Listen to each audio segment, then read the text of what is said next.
अगर आप डायलिसिस के मरीज हैं और प्यास लगने पर बार बार बर्फ खाते हैं तो ये बात जरूर जान लें।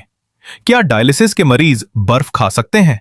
जी हां, लेकिन बहुत महदूद मिकदार में, क्योंकि बर्फ जिस्म में जाकर पानी बन जाती है, इसलिए इसे भी आपकी रोजाना की फ्लूइड लिमिट में शुमार किया जाता है। ज्यादा बर्फ खाने से जिस्म में इजाफी पानी जमा हो सकता है, जिससे सोजन, सांस फूलने और ब्लड प्रेशर बढ़ने जैसे मसाइल हो सकते हैं।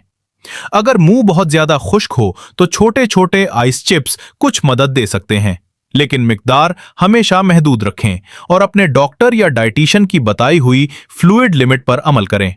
याद रखें, डायलिसिस के मरीज के लिए बर्फ भी पानी ही शुमार होती है।